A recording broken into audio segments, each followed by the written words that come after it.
Good morning, good afternoon, good evening, everyone, wherever you are.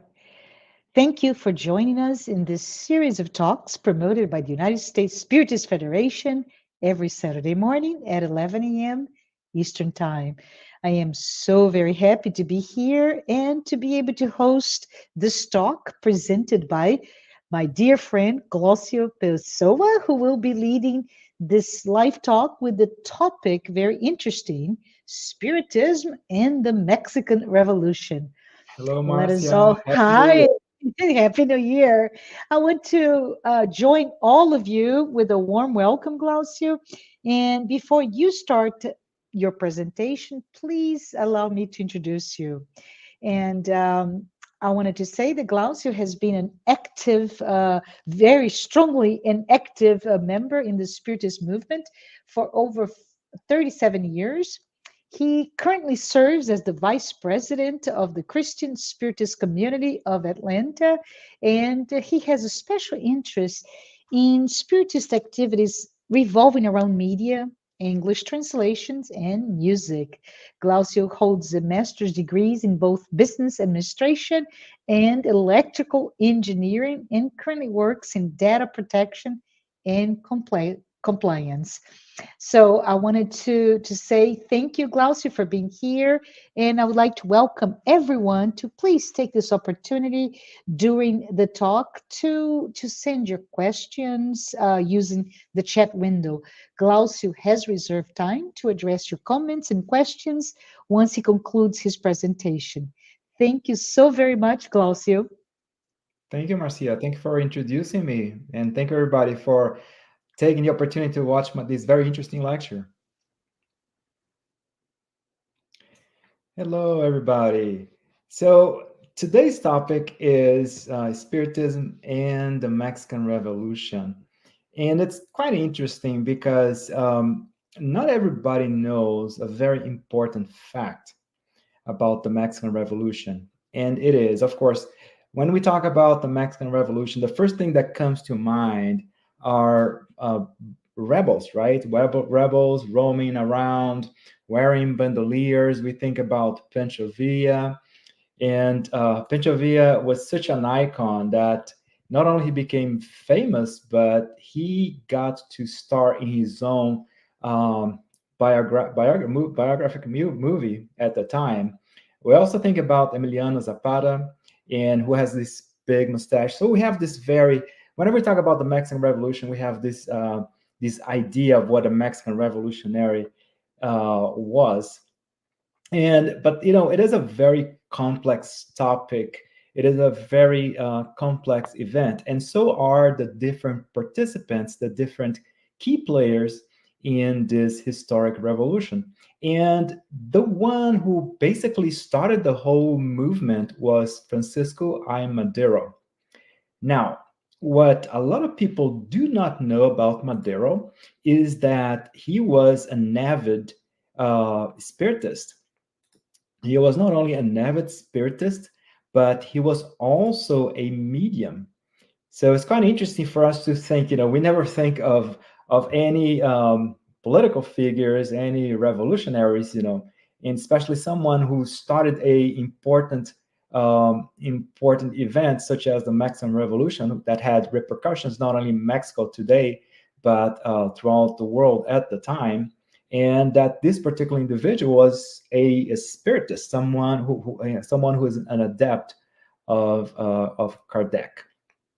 So before we get to that part of the story, so I would like to start with an introduction of the dawn of Spiritism in the US in the beginning of the 19th century, or should I say, in the first half of the 1800s.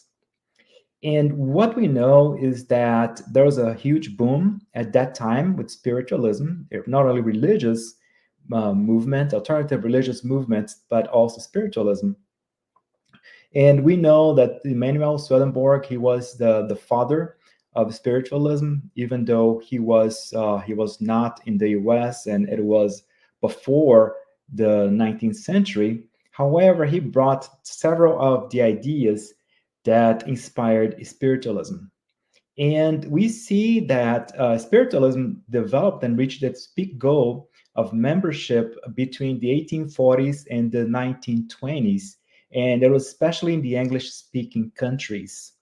And for instance, back in 1897, spiritualism was said to have more than 8 million followers in the United States and in Europe. And most of them were drawn from the middle and upper classes. So those pretty much the intellectuals of the time. However, we see a lot of these beginnings of spiritualism in what was called at the time the burned over district. And the term burned over district, it refers to the western portions of central New York in the early 19th century. And it is interesting because at that time there was this religious revival or religious revivals that happened. And it was more like a second great awakening. And they say that there was so much fervor in that area that they call it like if they were burning. So that's why they call it the burned over district. And for instance, there was in this area in western in western New York in the west of the state of New York, that since there were few professional clergy at the time, so they have a lot of people who were self-taught in religion. So those are not academics, those are not professional um, priests, and but there were people who had but had lots of enthusiasm about religion. They have this popular passion for religion. So something that you can call like folk religion. And so if they're like self-taught, they would mixture a lot of elements from religiosity. And there were several sects and several ideals that came from that time and from that particular area. So, for instance, there was the Latter Day Saints movement, and which today is part of is what we call the Church of the Jesus Christ of the Latter Day Saints. There was also the Adepts, the Millerites, and which originated in around 1834, and they were the followers of William Miller, I'm sorry, who was a farmer. So again, very, very, not necessarily educated people, but people who had a lot of enthusiasm, and a lot of the principles that the Millerites believed, they became part of what we call today Adventism, and especially the Seventh-day Adventists. Now, as far as spiritualism and spiritism, what we see also in that area is the experiences of the Fox sisters. They were also in that particular region in New York, and they conducted the first table rapping seances in the area around 1848. So we see that began the American spiritualism movement, and especially in the area of Lilydale and Plymouth.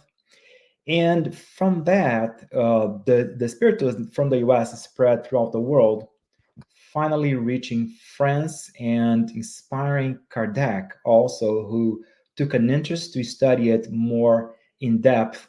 And that's how we see the inception of Spiritism. So it's quite interesting that we see that this whole revival, which was very religious, also also impacted Spiritism. And it was one of the starting points for our doctrine. So as far as Mexico, there was a Spiritist outbreak that reached it as well, and it was highly accepted that in Mexico on the second half of the 19th century, or after, on the second half of the 1800s. And it was quite interesting because of how fertile Mexico was at the time. They had so many traditions, so many spiritualistic traditions. To this day, they celebrate the Day of the Dead. And also, Mexico has a very large indigenous population to this day, and they have all kinds of ritualistic beliefs. They believe in sorcery, in spells, witchcraft, and any connection between the dead and the spiritual world. So it was very fertile. And also, on top of that, there was a major appeal to the Mexican population between the 16th and the 18th centuries. A lot of those same indigenous people in Mexico, they were converted to Catholicism, and they were told, they were forced to abandon those same spiritual beliefs, because again, there was a very strong presence of the Catholic Church at the time. Now, after Mexico got its independence from Spain, and up to the Mexican Revolution, also there was this big schism between the government and the Catholic Church. And so during that time, people were looking for some alternatives. Of course, they have the Catholic doctrine that for a lot of people it had been forced upon them, and which encroached in their traditional beliefs. So for those people, Spiritism provided that kind of bridge. So you have this Christian doctrine, but that also values that spiritual side, that also values the communication with the spiritual world. And people were eager to look for something that would still allow them to rely on those beliefs, but at the same time provide them the moral teachings and the Christian values. And also on the other side, what we also see is among the Mexican business leaders and political leaders, and even some Mexican presidents and other historical figures, they also embraced Spiritism. So even though Spiritism diverges from positivism, it provided a logical alternative to positivism. Of course, positivism is a system, is both a philosophical and you can say a religious system, and it was elaborated by Auguste Comte. And basically, as a philosophical system, it denies the validity of metaphysical speculations and maintains that all knowledge is, the repository of knowledge is human knowledge. As a religious system, positivism believes in the existence of a personal God, which is basically is humanity, and humanity is this great being. So positivism has a very material but also very pragmatic view. So again, for an intellectual that is looking for an alternative that is okay, it's still pragmatic, it's still logical, but it still has this connection with Christianity, it still has connection with moral values. Spiritism also provided this bridge. And again, amongst the most famous Spiritists was the former president Francisco I. Madero. And an interesting thing is, as we're going to see shortly, is that Madero believed that the spirits guided him in this political career. So it's not that the spirits, and it's not that he believed, the spirits did indeed guide him in his decisions. So moving forward, before we get to the specifics of Francisco Madero, let's talk a little bit, very briefly, about the Mexican Revolution. And the background for the Mexican Revolution was a widespread dissatisfaction with the oligarchical policies of the president at the time. His name was Porfirio Diaz, and he was an autocrat. He had been president of Mexico for 30 years. And he had pretty much, he had a policy that favored wealthy landowners and industrialists. So pretty much it was very elitist. And a lot of people were dissatisfied with that. And also, he had a policy, what you would call a carrot and stick kind of policy. So basically, he would favor those who would favor his regime and would punish harshly any kind of revolt, any kind of opposition. And he was famous for rigging elections. Nowadays, we talk about rigged elections, but at the time, he did he did rig his elections, and that's what allowed him to stay in power for so long. Back in 1908, so Diaz finally announced that he was going to welcome democratization of Mexico, and that he appeared to allow some competition. And he mentioned that he would not seek re-election in 1910. And a lot of people were reluctant at the time, but Francisco Madero, who was a liberal at the time, idealistic, from an upper class family, he emerged as the leader of the movement, which is called anti-re-electionistas, so anti-re-electionists. And he announced his candidacy. And of course, when Porfirio Diaz mentioned that, okay, that then he changed his mind at some point. He changed his mind. He said, okay, I told everybody that I was not going to run for re-election, but now I changed my mind. I am running for re-election. And he had, since Madero became a part of the opposition, so he had Madero arrested. And again, he declared himself the winner after a mocked election in June of 1910.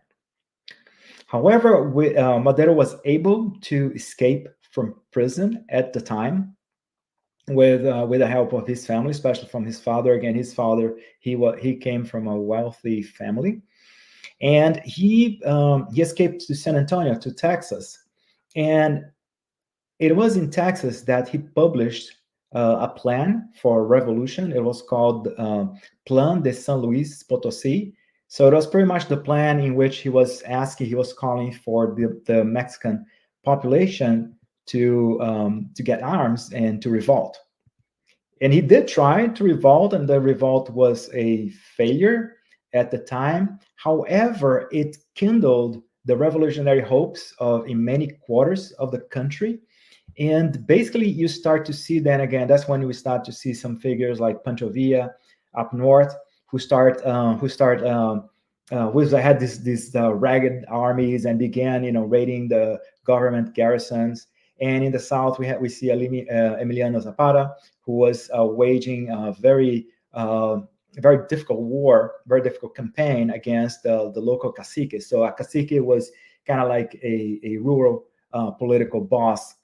And so it was until the spring of 1911 that finally the revolutionary forces, all these bands of makeshift revolutionaries, that's when they take Ciudad Juarez, and they force Porfirio Diaz to resign. And at the time they declared Madero as president. So that was, that's like the Mexican Revolution in 5 minutes for you. Again, I've oversimplified, and I have the second part as well. And an interesting aspect of the Mexican Revolution is that even though Madero was the leader, and even though people wanted him to be president, he did not accept it initially. He did call for elections, and was through that electoral process, it was through true suffrage that he was elected the president of the country. And that's why he is referred today as the apostle of democracy, because he decided to, okay, I know that I have so much support from revolutionaries, but I want to do the right thing. I want to do what the law calls for. And that's how I would like to be elected, and that's what happened. All right, so much for the Mexican Revolution. Let's focus back now on Francisco Madero. And who was Madero? So Madero was born in Parras de la Fuente in Coahuila in 1873. And an interesting aspect of his life is that he had a terrible loss when he was 3 years old. He actually had a twin brother, and due to a very unfortunate accident, very tragic, his brother died. And that's very interesting because the loss of his brother's name was Raul, so that pretty much haunted him for the rest of his life. Of course, coming from a wealthy family, he had a privileged education. And that education was not only in Mexico, but also in the US and in Paris. And his education, again, coming from a wealthy family, and his education was focused in business and economy. So at that time, initially, he was not a religious person. He was more of a positivist, and and he did prioritize this very scientific view of the universe. However, he took an interest among the books that his father had, and one of these books was the Spiritist Review. I do not know what year it was, but one of the volumes of the Spiritist Review, he got in contact with that, and he liked it, right? Because it fit, again, it fit with his was in line with his positivist views, but at the same time offered this very spiritual, very moral side as well. So it was a good combination. So what he did, he that led him to return to Europe to learn more about Spiritism. So in his memories, in his memoir, he writes that the discovery of the Spiritist Review, which was edited and written by Kardec himself, it opened up a new life perspective, and it is something that he really wanted to experience. He really wanted to learn more about it. So he goes back to France and he starts attending his first sessions, and lo and behold, he discovered that he was a medium, and he was a very gifted medium. He was a mechanical. He had mechanical psychography. So psychography is a mediumship that allows an individual to be the connection, to write messages from the spiritual world using written messages, and mechanical meaning that the medium has no participation in the process. So basically, he would write, but he would be unconscious during the process. So quite interesting, especially if somebody has a mission and is destined to receive clarifications and receive guidance from the spiritual world on what to do next. And especially if your mission is to be part of a revolution, it's kind of it helps for you to know that, hey, whatever messages I receive, they're very legit because they do not come from me. So after he returned to Mexico, he began secretly hosting spiritist sessions and attending seances. So it's kind of also interesting that it is still like secret, because again, even though there are a lot of acceptance by intellectuals of spiritism and spiritualism in general, but it was not something that was not well regarded by everyone. And we're going to see that it does play, in a sense, that it does play in the hands of his adversaries at some point as well. In 1900, he was hosting his own sessions in Mexico as well, and again, it was through a secret group. And it was during one of these sessions that he had the first contact with his little brother Raul. The same brother, his brother, who had passed away when he was 3 years old. And again, Raul, his little brother, was had an important role also in his political pursuits. He was one of the spirits who would guide him. And also, an interesting transformation happened with Madero at the time, because he was a bit of a Don Juan, a bit of a player, a bit of a party boy. And according to history, he, at that point, after his communications with Raul, he changed that. He changed that lifestyle and changed the point of becoming a vegetarian and stopping any kind of alcohol consumption. And he had a huge trust in the knowledge that the spirits offered to him. And again, you're talking about someone who had no spiritual, at some point had no spiritual, no religious inclinations, but now he becomes this person who has trust in the spiritual world, who has trust that the spirits have full knowledge. And a very interesting point that he saw as well, um, based on the messages from the spirits, is that there was no room for inequality in the spiritual world. Of course, in the spiritual world, there are different hierarchies based on one's moral evolution, but there is no hierarchy based on what someone is. And the way Madero saw it, Spiritism actually encouraged equality at all levels, and including gender equality. And now we're talking about the beginning of the 19th century, and that's when we start to see a lot of movement for women to have a better participation in society, voters' rights for women, and so on and so forth. So it's interesting that Madero sees that Spiritism brings this message of equality, including gender equality as well, which was a hot topic at the time. And also, this message resounds in Madero's political agenda as well. And that's when he starts to become eager to bring these ideas now to the earthly world. So think about it. You had these ideals of, hey, of a spiritual world where there are no inequalities, that people are treated, there's fairness. Of course, there's a fair, a justice. There's justice, but there's a justice system that is based on fairness. And now we live in Mexico back then, which is very unfair, where is run by an autocrat who is surrounded by an elite, right? So it's kind of like he starts to see this difference, and we see that there is this population. There are peasants who suffer every day. There are laborers that suffer every day. So he tries like to think that, hey, why not bring these ideals? Why not bring this ideal that we see in the spiritual world? Why don't we implement those on earth as well? And he starts to develop this also these standards of moral improvement of society. Again, a lot in line with Spiritism, right? The Spiritism inspire us to become better people, become both morally and intellectually. So he saw that in Spiritism as well. He saw that, hey, Spiritism was in line with these ideals of improving society, making society progress as well.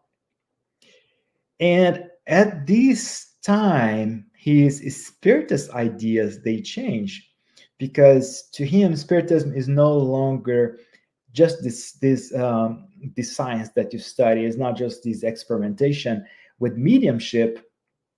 It's not so much having a contact with the spiritual world. Now it's a door also to receive inspiration from the spiritual world to make the world a better place. And why not start also with politics? And believe at this time also they had uh, it was a different at the time, because and even today, right, we do not it is very uncommon, or should be uncommon, for you to be in a mediumistic session and start receiving political guidance. I myself, I'll be very eerie if any spirit during a mediumistic session would come to me and start talking politics. I'll be very concerned. But again, this is a different story. This is a different spirit. The spirit who has a mission. And what happens now is that now, instead of having these public sessions again with people who want to witness all these communications, he's now having more individual. He has more closed sessions that are in line with his political goals. And again, he sees it more as support for his ideals of liberation and transformation. So again, Spiritism did not, right, and does not really meddle with political issues. And at that time, a lot of not at the time, and I'm today, right? I mean, a lot of us, we do not see it like in that sense, right? Spiritism is not a political. It is, Spiritism allows us to have any kind of political views that we wish to, whatever is aligned with our morals. But again, this is a very specific case. This is a spirit who has a mission, so it's very different than something that would happen with a regular spiritist. And also, it was around that time that he started to communicating with two very important spirits. One of them was his uncle, Jose Ramiro, and who was a renowned politician. And he was the former governor of the province where he was born, the province of Coahuila. And and he also started to interact with another spirit, and the spirit went by the name of went by the initials BJ. And and so Madero understood that BJ actually was, those are messages from the former president, from one of the Mexico's former presidents, Benito Juarez, who start also to communicating. And so these two spirits in their conversations with Madero, they helped him, these conversations, they helped him adopt ideals of implementing reform, ideals of improving their country, of implementing a commonwealth for all people, right? So it's not just for the elites, it's for everybody, so everybody can grow, which is, again, is in line, as far as that goes, it is in line with Spiritism, that tells us, again, the importance for us to grow, right? For society to grow as a whole. And in the law of society, for instance, it teaches us that whatever actions we take impact others. And whatever, so the improvement of the society as well, it happens with our interactions. That's how we evolve. And again, another natural law, according to Spiritism, is progress. So we evolve also as a society, again, but each one of us individually contributes positively, or try or should contribute in a positive manner to society. And of course, the other aspect is also respect for the laws, right? The laws are for everybody.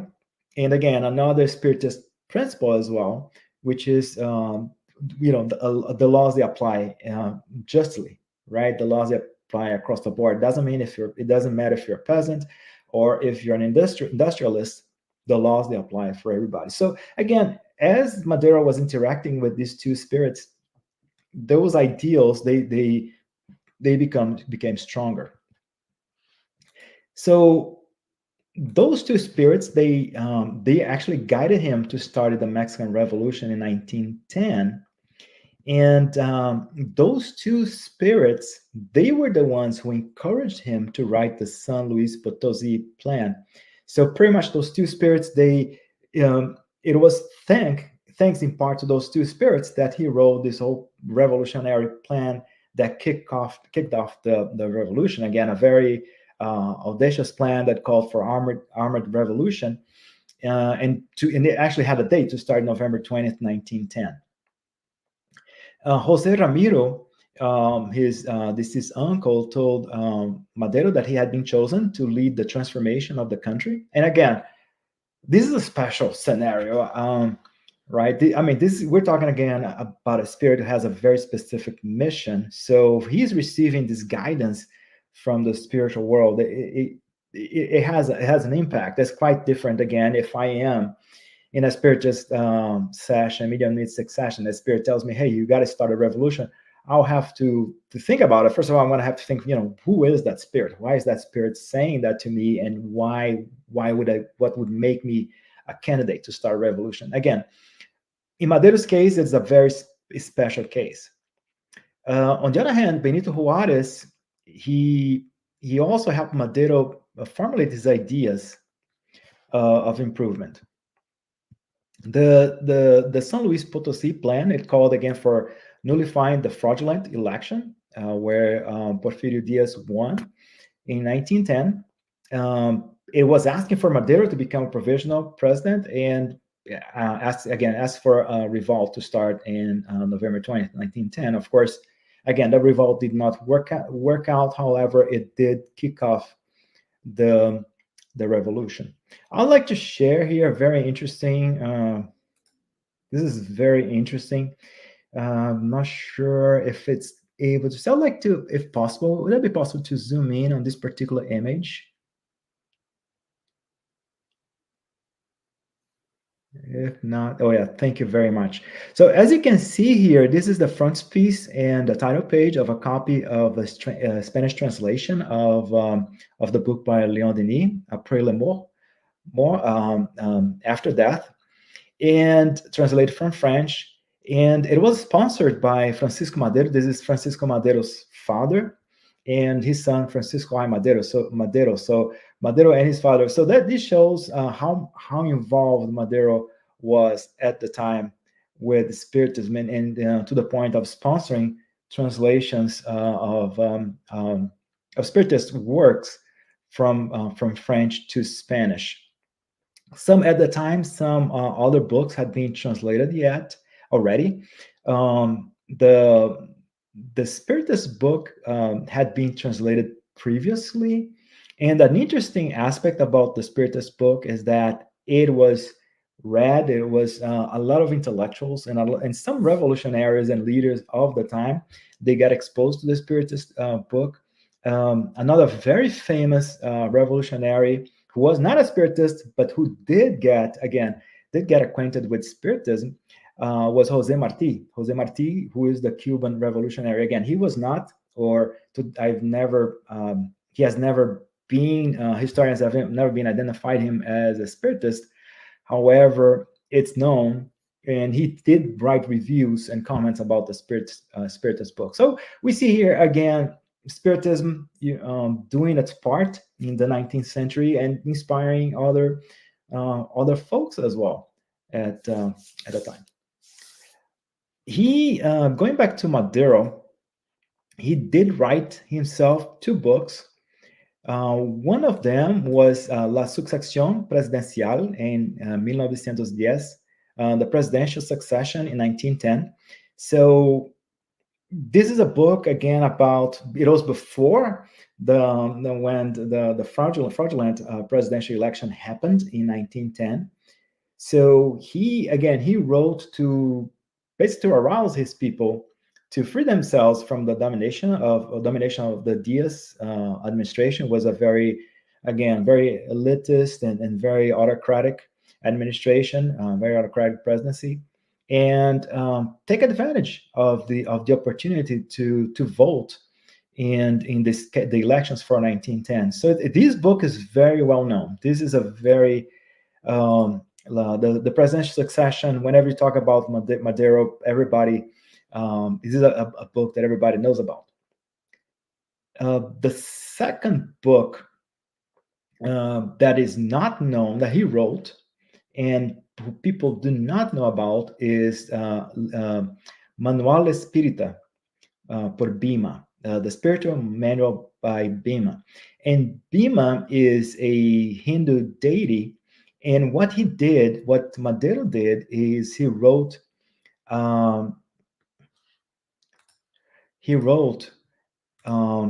under a pen name Bhima, and which is this Hindu deity. And again, he being a famous businessman, famous politician, he wrote a Spiritist book with the pseudonym. And it is quite interesting because this book, it got translated only about 12 years ago by there's a very interesting biography of Madero, and that's where this book was part of it. And again, it's being Spanish until then. And it's quite interesting the way Madero did it. It's kind of like it's like a Mexican version of the Spiritist book. The same way that in the Spiritist book you have different, you have questions and answers. So that's the same way that Madero did he elaborate this book as well. It does talk about Spiritism. It does talk about the spiritual world, but it also focuses a lot on the philosophy, and especially more on Madero's views about philosophy, about especially his personal philosophy. So it's kind of interesting. Again, he wrote two books, one which is very political, and the other one which is a spiritist book, in which again he talks about spiritism, about mediumship, and but especially how this philosophy, what does that particular philosophy represents to him. So again, it is in Spanish, but it got translated recently, and I'm at the end. I'm going to let you know if anybody wants to know more about Francisco Madero. There are two very interesting books that I would recommend. Actually, there are two very interesting books, and actually somebody wrote a dissertation for a doctorate as well in this particular topic. And again, this philosophy that Madero had, which was based on Spiritism, Madero made it very clear that how Spiritism was important for him. He was a true believer, and he actually respected Benito Juarez's messages, all his instructions. Madero really took those as guides, as a guide from beyond the grave. And especially when it came again to march and then to oust the dictator as well. And again, an interesting point again is that even though he was successful in this first phase of the revolution, he was able to depose Porfirio Diaz. Again, he decided to call for regular elections instead of just taking power. Now, here is the sad part of the story. As successful as Madero was as a revolutionary, he wasn't. His regime as a president did not work so well. He wasn't very effective as a chief executive, and as a result, he disappointed a lot of his followers. On one hand, he disappointed several of his followers, several of his revolutionaries who wanted to see economic changes very quickly, right? But again, without fairness, in a country that has been under an autocracy for 30 years, now for you to see any kind of change, economic changes, and same something also in the source of land reform, for instance, it is something that doesn't happen overnight. And that's what a lot of the revolutionaries expected at the time. On the other hand, he still had his adversaries. There were still the conservatives at the time, the conservatives at the time in Mexico. Some of the elite also were not supportive of him, and he was unable to gain those over either.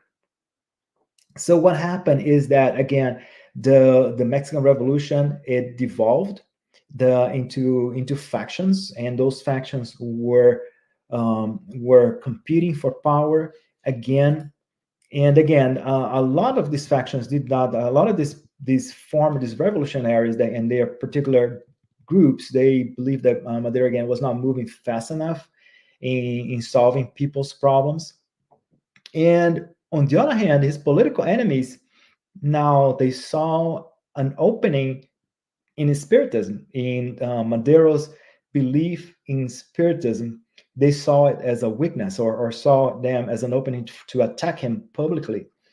And what we start seeing now is that several newspapers were ridiculing him for being a spiritist. And you see several cartoons at the time that show him as this medium who's like communicating with the spiritual world, communicating with ghosts of the past, but who is disconnected with the needs of the people. There is it is interesting to mention an example. He, in this whole process of these different factions and this contentment after this initial phase of the revolution, there were several rebellions, and one particular one was by Chinese immigrants, and he used his commander was Victoriano Huerta, and to pretty much to crush that uprising. And a particular newspaper did make an announcement in which they said, "Hey, all those spirits who died now from the spiritual world, they thank Francisco Madero for his incursion and for crushing their own revolution, so rebellion. So they're saying, so they're like making fun of him because now he's someone who's supposed to be a good spiritist, a good Christian, and now he's using his own army to crush any kind of dissent, right? So now they're making fun. They're saying, hey, those spirits of all those people who died, they are now, they're now thanking him for that. So it's kind of like they're making fun again of his spiritist beliefs. And it came to a point, his presidency only lasted about 18 months. And in February 1913, the rebel forces, in this case, those were army rebel forces, they marched into the capital. And again, his army commander was Victoriano Huerta, who was someone who Madero trusted a lot. But Victoriano was kind of like Madero's strong hand man, and I would say he was a very heavy-handed on putting out dissent. So he trusted that Victoriano Huerta would protect him.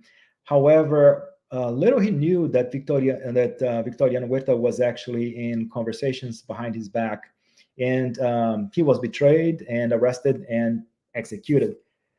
Again, another interesting fact that is worth mentioning is at the time, initially, when Madero started the Mexican Revolution, the U.S., all the different powers of the time, different nations, they were all interested, Mexico being such an important country. So the U.S. was very interested, had a lot of interest in the revolution, and actually the U.S. supported Madero initially. However, the U.S. changed sides, and they wanted a leader in Mexico that would serve West interests better. And at the time, Henry Lane Wilson, who was the U.S. ambassador to Mexico, he was one of the individuals that Victoriano Huerta was talking behind Madero's back on how to depose Madero. He actually, after he had Madero arrested, he was consulting with Henry Lane Wilson whether or not he should commit Madero to a mental institution, because Madero has had a habit of talking to the dead. So it's kind of interesting when you see that even then, how sometimes adversaries, and sometimes we see that in our lives as well. We see that our adversaries, they sometimes think that the fact that we're spiritists, they can try to use to demeanor us. They try to use to put us down, and they see it as an opening. And on the contrary, we know that is one of our strengths as being spiritists.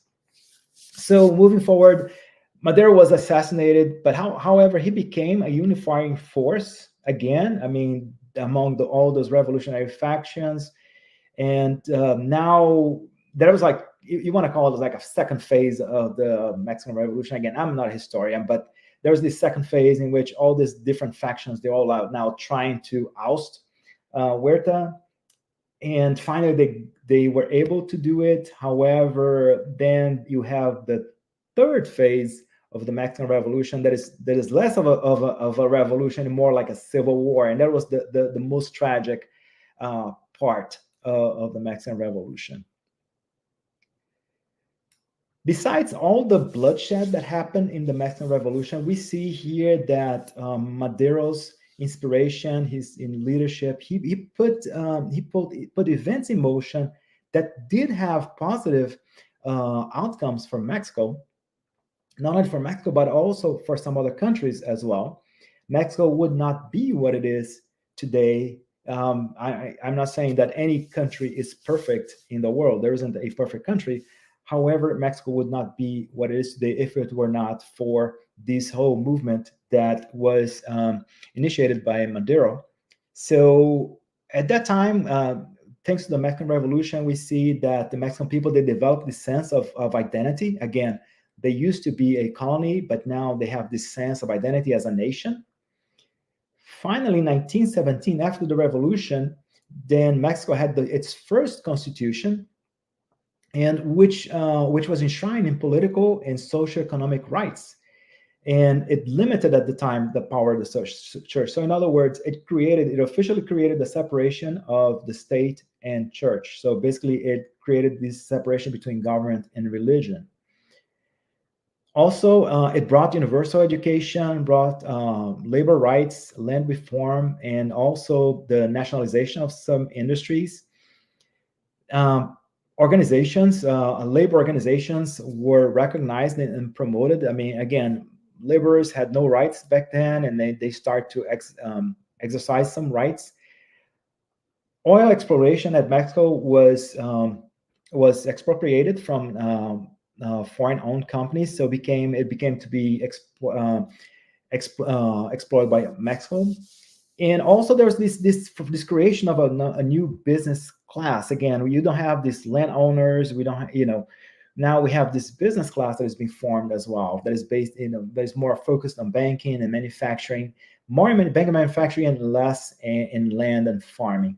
So you see more of a mixed economy.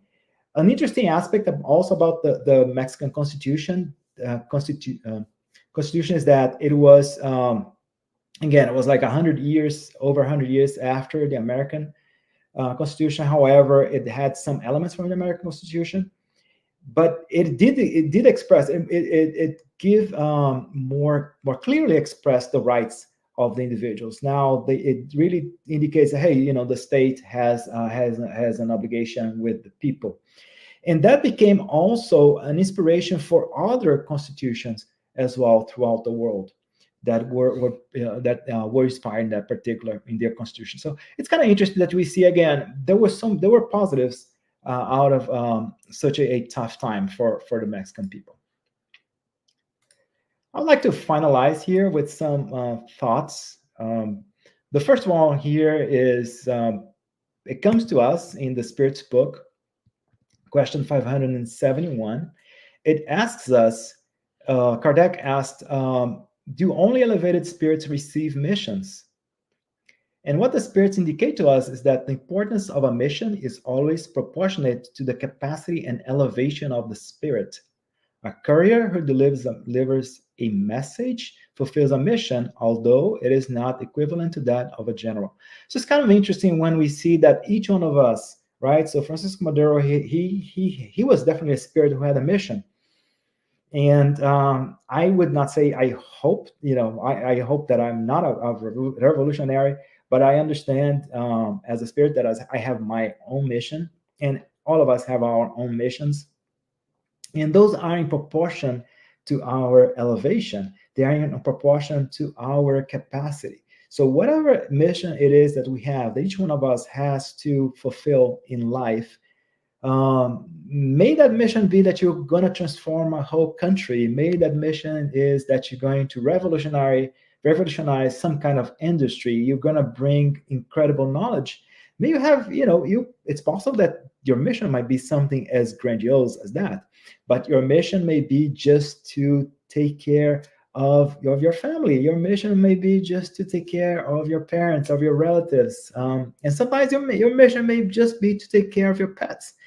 Each one of us has a mission that is proportional to what we can accomplish. So we got to embrace that mission, whatever it is. Of course, Madero, he embraced this mission that we had. There was, he made so many sacrifices for that mission that he had in life. He made mistakes as well. Again, he was not a perfect spirit. He had he had some elements that allowed him to be the best candidate for his particular mission. Each one of us are in the best position we are today to fulfill our different missions. So let's fulfill those particular missions with passion, because that's what's being granted to us. The second one here is, again, from the Spirit's book, question 543. Can spirits inspire a general in planning a campaign? Of course, spirits can use their influences for this or any other conceivable plan. So we see here that even in the case of Madero, even though his plan did not work, the San Potosí plan did not work for him. But again, it put so many gears in motion that started a revolution. So, but going back to our own struggles, right? This talks about a general in a campaign. We have our own battles in life. We have struggles, and so the same. Let's consider ourselves like our own little generals in our struggles, and let's also try to get influence, inspiration from the spiritual world in our decisions, in our daily struggles, in our daily battles. Each one of us has that.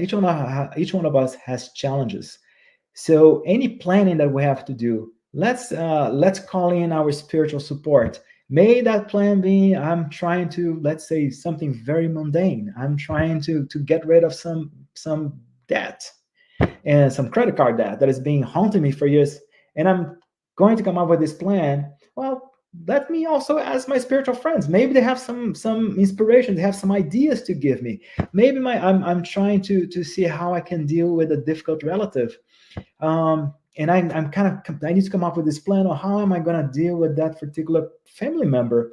So let's ask our spiritual friends to inspire us. So why not go through our battles in life alone? Let's ask our spiritual guide, our spirit, the famous guardian angel who is our spiritual spirit guide. Let's ask him for help as well in those in our struggles and in any conceivable plans, as the spirits explain to us. And finally, here, question 525. The question is, do spirits exercise any influence over the events of our lives? And the spirits explain to us, of course they do, since they give you advice. Again, going back to the whole concept of spirits providing us with advice. But then there's a very interesting item here, which is an item A, as a sub-item of this particular question. And this is how it goes. Do they exercise this influence in any way other than through the thoughts they suggest to us? Do they initiate indirect direct action on events?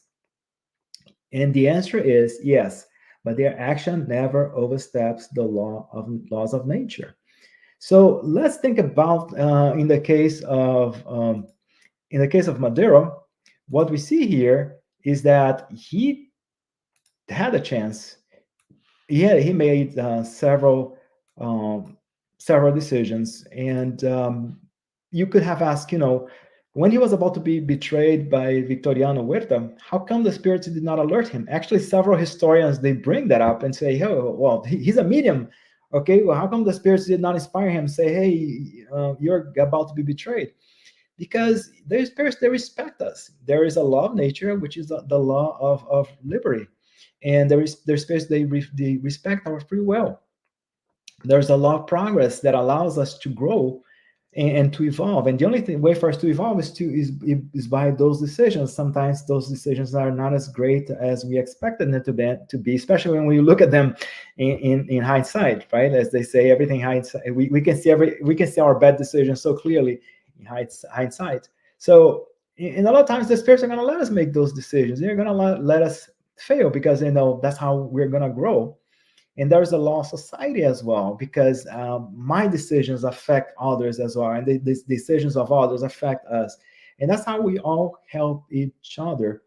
And even as you see here, even Madero, as again, with everything that happened to him, he was able to inspire other people as well with his actions.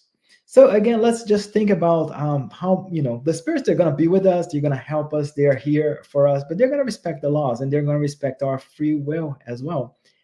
We're going to make mistakes. Again, going back to whatever mission we have, we're going to make mistakes. We're supposed to make mistakes, because if that's the way you're going to learn, right? If everything goes right in your life, then what lesson is going to be there? So again, let's just take the masters. I mean, what this whole study, that's what it brought to me. It brought to me this whole concept. Again, we have our missions. There's so much support from the spiritual world, sometimes very direct. Sometimes the spirits can tell us, give us guidance. Sometimes they can inspire us. But also there's always going to be that point in which they're going to say, hey, we trust you. You got this, man. We've been with you. We're here with you. But at the end of the day, it's your decision. That's what you got to do. So that's the inspiration that I got from this particular very interesting historical event. And it's also interesting, very interesting about this whole story is that, again, I'm a spiritist. And what you would expect is for spiritists to be talking about Francisco Madero and how a spiritist was the one who initiated the Mexican Revolution. But the ones who are bringing this to us are actually historians, right? I mean, historians are telling spiritists that, hey, there was a spiritist who was a revolutionary who started one of the most important revolutions of the 20th century, right? So if you want to learn more about it, there's a very interesting book here, which is called Místico de la Libertad, Francisco I. Madero, and by Enrique Cross. It's in Spanish. I mean, it talks about the mystic of freedom. A very interesting book, again, which I had mentioned before. It's is the one by C. Mayo. Her name is it's not coming up here, but it's by C.M. Mayo, and it's called the Metaphysical Journey. And the interesting thing, it's kind of a recent. I shouldn't say that recent. It was published about 12 years ago, and it's quite. What I like about this book is that not only talks about Madero and how Spiritism influenced him. Again, she's not a spiritist. The writer, the author, she's not a spiritist. But then she took the time to translate the Spiritist manual. So if you want to read the Spiritist manual, so you not only get, so this book has two parts. One of them, again, is the biography of Francisco Madero and his metaphysical journey. And the other part is the Spiritist manual that he wrote, again, which I as I was reading it, I found it very similar to the Spirit's book as well. So again, I hope that this short biographical note inspires you as much as it inspired me. And even though we're not all revolutionaries, let's all keep moving forward with our little missions or little or big missions. Trust the spiritual world and also trust ourselves as well. I love it. Thank you. Thank you so much, Glaucio. Thank you for the deep reflections on Francisco Madero and his role, not only in Mexico as a revolutionary leader, but also as a spiritual leader to that country. We have a few minutes here, so I'd like to invite all of you to stay with us. We will engage in a Q&A session, and we'll start shortly after I do a few announcements.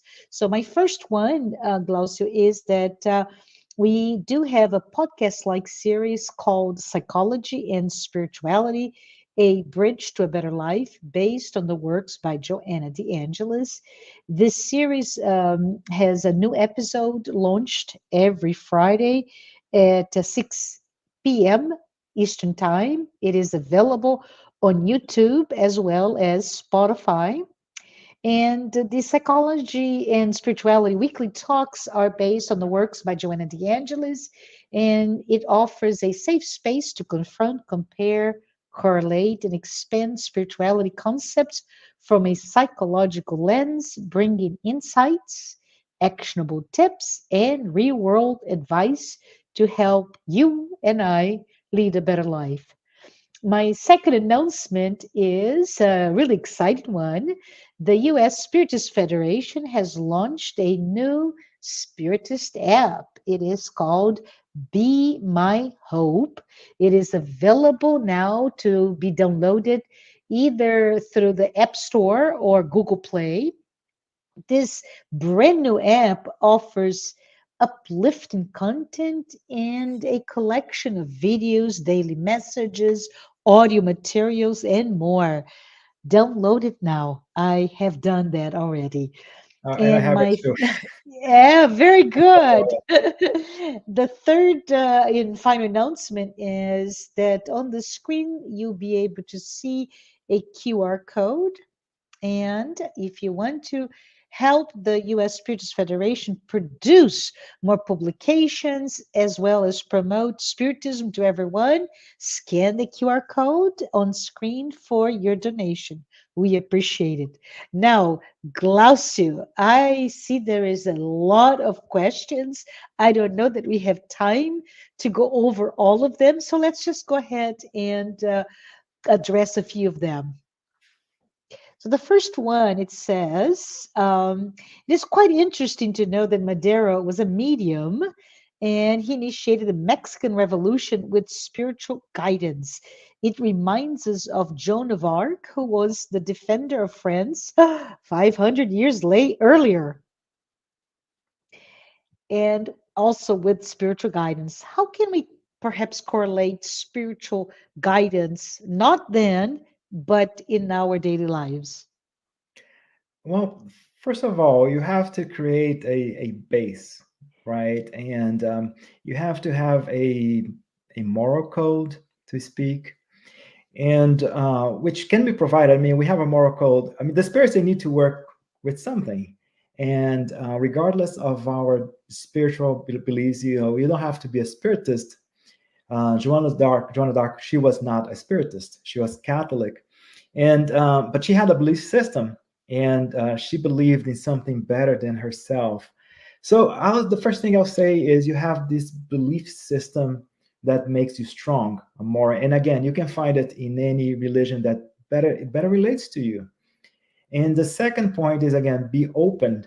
The same way that Joan of Arc, she was open. People like Francisco Madero was open as well. And there are other, this is not an isolated case in history. Those are not just the two exceptions. There are so many individuals in whatever religion system they believe in. A lot of religious, they receive some kind of inspiration from the spiritual world.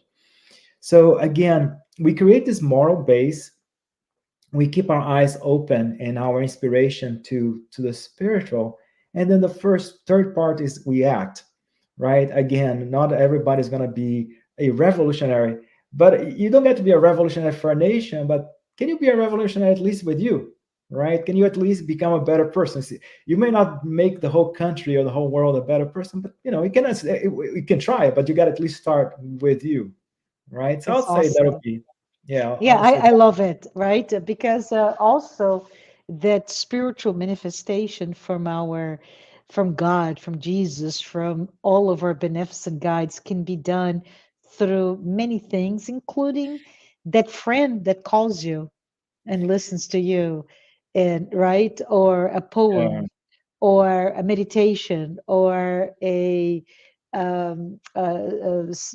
prayer, etc., etc. So I think it is really being connected and do something with it if we so Oh, and choose to. Marcia, we can Yeah, also be that connection, right? A yeah, lot of times we can be that connection to someone else, right? I mean, we're all mediums. Kardec explains to us we're all mediums, and sometimes we are given the opportunity to channel inspiration, channel guidance to our friends, to other people. So let's also be open to opportunities for us to help others as well, to be that channel.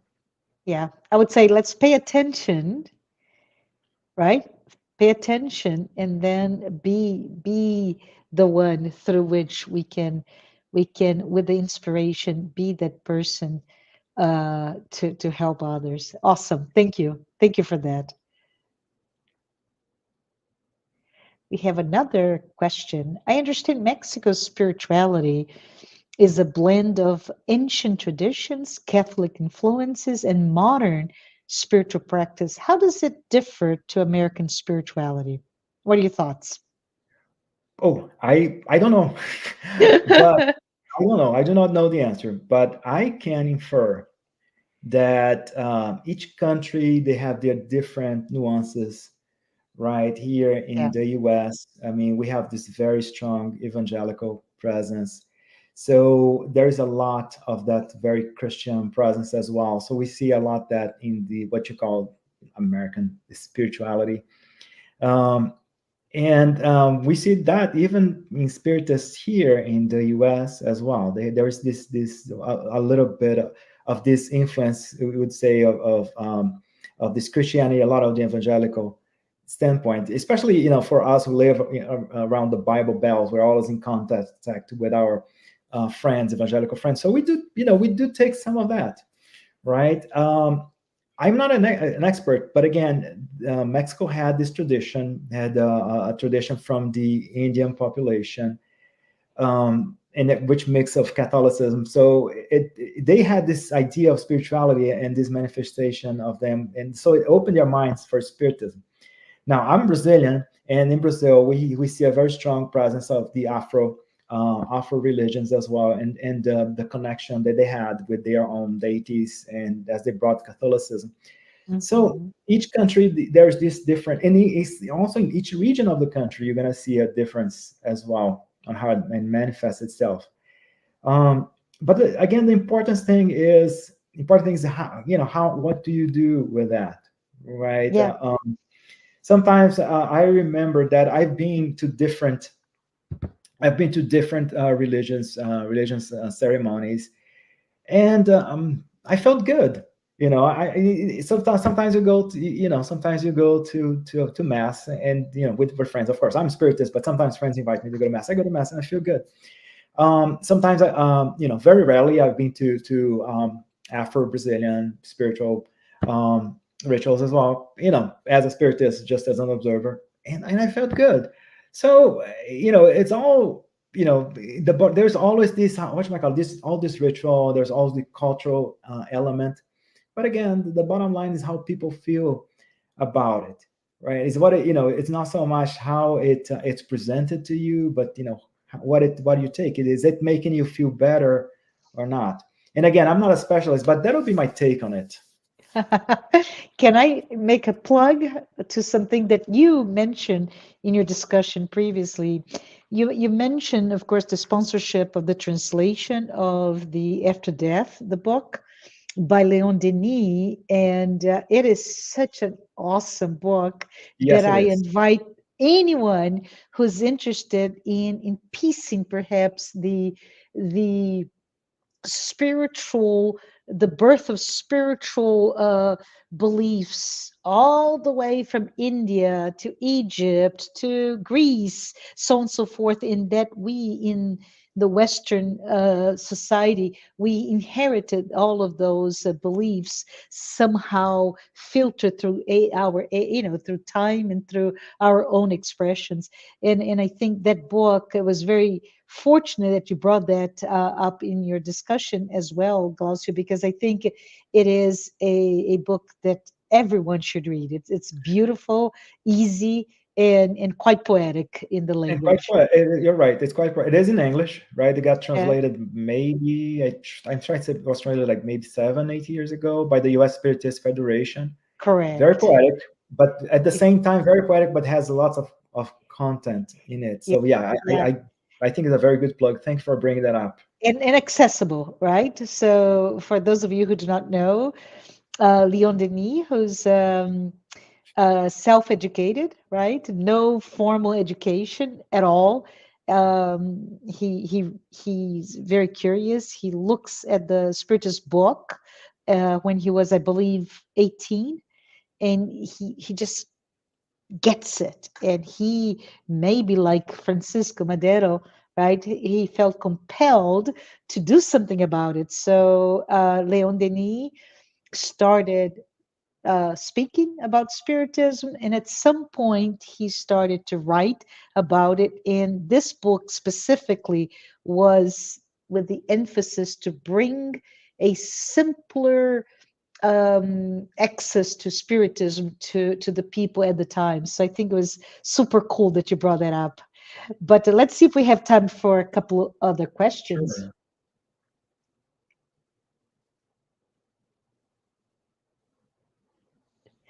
The 2017 Disney Pixar movie Coco brought us a beautiful rendition of the Day of the Dead and how the spiritual fabric of Mexico highlights the strong connection with their ancestors. Can you tell us a little about the practice of invoking the dead for mediumistic messages? So I think the questions is more about what did Kardec in his book, the Medium's book, perhaps talk to us about those invocation that in the, this is my understanding of the question, in the movie it's beautifully done, right, where during the Day of the Dead, then all of us, if we were in Mexico, we would have that passageway to connect with our ancestors. Yeah. So basically, Kardec indicates that again, invoking is a bit of a very ambiguous term, right? Because Mhm. you cannot invoke a spirit, you just don't invoke a spirit. Spirit comes. The spirit will come based on the spirit's free will, and also several conditions. So invoke is a very ambiguous term, right? Uh-huh. But the spirits will come if need to, and your ancestors who have a connection with you, and a lot of times not so much a connection that goes beyond family. A lot of times your ancestors were your family members, but from way before your current family. So those are spirits who had this affinity with you, and they come. A lot of times they may come. You may ask for them to come. They will come if the conditions are right, if they can come, because a lot of times Yeah. they're also not ready. They're also in pain, still suffering, so they're not ready to come. But but interesting is that the flip side of that is that of Uh-huh. course is that they will come if you need help, right? Yes. Like your Yeah. relatives, well, your good relatives, they'll come for you and when without asking. So there's this whole connection and goes beyond, right? Kardec explains to us that our family goes beyond just our physical family, and other religions they have the cult for the ancestors, which is important in a sense because those were the ones who were before you and they represent that knowledge that is being brought to you. So you have this idea that your ancestors they will be able to help you because they were here before, and whatever problems you're facing right now, they face those in a sense, right? But again, your ancestry goes, your family goes beyond just somebody who was your great grandfather and so on and so forth. Because we've met so many people, we had so many, our love is not restricted, it's constricted to a family. Our love is expensive, it expands. Mm-hmm. So we have several spirits that come, and we ask for help, and those spirits who have offended with us, they'll come and they'll do Absolutely. whatever they can, right? So I see it more in that sense. I haven't watched the movie. I know the movie is I heard the movie is great, but I see it more like that. I mean, we talk about a lot about what happens in the third generation. We see that in the Old Testament. So a lot of Mm-hmm. times when you see that sometimes the third generation is me who is reincarnated. So the flip side is that I might be worshiping an ancestor, and not no criticism for religions who honor the ancestors. There is again this whole sense of wisdom, of that wisdom that is eternal, right? And but again, I may be worshiping my great grandfather, but not realize that hey, I reincarnated already. But the important thing is that our spiritual family, they are always going to be, they will try to help. And that's why again that Kardec talks about in the gospel, it talks about the importance of prayer. Is not Yes. so much that we pray to just to just to help. It's not that God needs our prayer or the spiritual world needs our prayer to help. When we pray, we connect with the spiritual world, especially with the good spirits that are here ready to help us. Yeah. So whenever I pray, and again, and no prayer goes wasted. I could be praying for an ancestor of mine, but then who cannot help me for whatever reason. But I'm going to open my door to so many other friends of mine, so many spirits. And an interesting thing also is that maybe I'm being a bit selfish when I say this, but when you help somebody, when you're good to somebody, you're making friends in the spiritual world. I mean, I sound like that book, How to Make Friends and Influence People, the spiritual version of How to Make Friends and Influence People. But whenever you help other people, you make friends from them in the spiritual world as well. And it's good to have friends. Life is very difficult. So, and again, this sounds a bit, maybe this doesn't come out right, but but when you're helping people, you're making friends not only in the spirit material world, but in spiritual world. And again, in times of need, when I need some help, it might be that one of those friends of somebody, the spiritual guide of somebody that I helped before, will be the one who's the best suited to come and help me. And with gratitude, that spirit will come to help me with so much, with so much love. So that'll be my take on it. Yeah, Not I happen to have spent a couple of times actually the Day of the Dead in Mexico. oh So fond memories of how the people of Mexico, be it Mexico City or other cities, how they really see that day as um, and they talk about they feel the presence of their ancestors coming to the house, Hmm. and even some will talk about they feel the smell of the perfume. It's really interesting How how, interesting. yeah, how this deep, and of course we can talk about it as you mentioned before. Is it a Mayan, is it a pre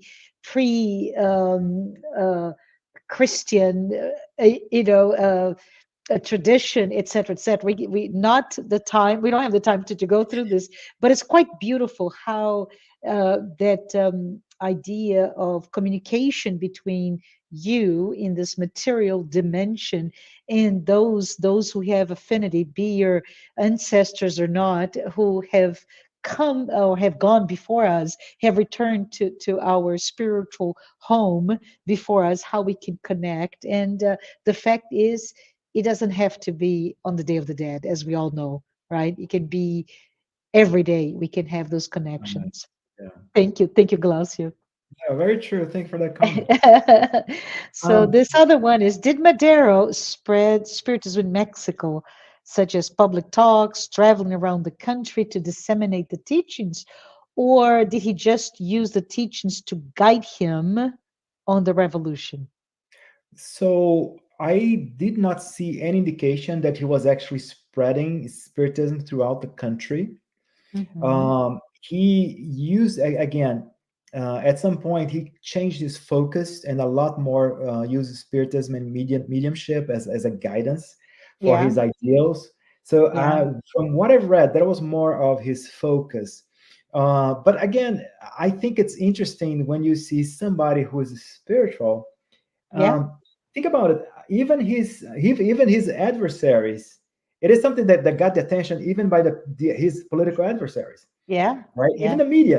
So, in a sense, right, it's kind of an irony because the media now is mocking, right, mocking the president because he believes in mediumship. But Yeah. when you mock, when you make fun of something, whatever it is, when you mock something, you're actually promoting it, right? Yes. So, in a sense, Infamy, right? different, yeah. Yeah. So it's negative Yeah, or there's no positive, family. but you, Yeah, there's no yeah. bad publicity, right? As they say, there's no bad publicity.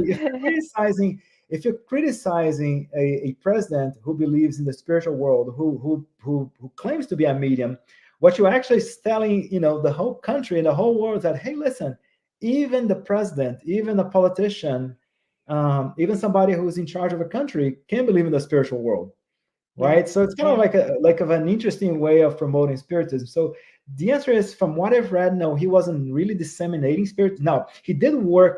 He did again. He sponsored the spiritist, the book after that.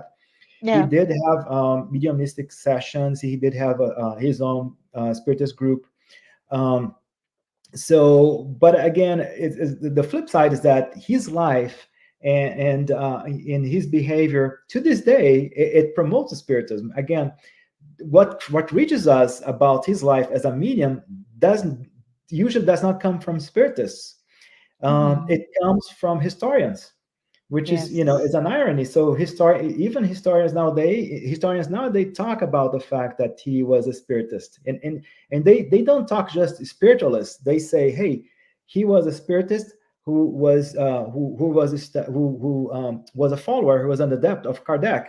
And then historians say, by the way, and Kardec was a French, was a French educator, and also the codifier of spiritism. So it's kind of interesting when you see that his life and spiritism indirectly, his life as a spiritist, and how it inspired him in a way promotes spiritism indirectly. Yeah. The word that comes to my mind is it normalized. Normalizes, exactly, Yeah, normalize. normalized that spirituality, the connection with our spiritual nature, and I think that is really at the fabric of Right. Mexico, right? Beautiful country. Uh, if you have not been able to be there, anyone watching here, please do take a moment to visit. Beautiful, beautiful country, beautiful people. I think we are at time, perhaps. Let me see if there's any other All right. So there is another question. So let's make this the last one, Glaucio. If we, generically speaking, if we are interested in exploring spirituality, self-discovery, personal growth, are there any resources, books, or biographies we should seek when learning about Mexico? So I'll say there's these two biographies. Again, there's the particular one that I mentioned, Francisco Madero, Místico de la Libertad. Francisco Hmm. Madero, the mystic of freedom. I saw it in Spanish, but I'm pretty Hmm. sure this one is in English as well. You can get it from Amazon. Hmm. There's there's another one here which is called by Enrique. Okay, that's also by Enrique Krauss.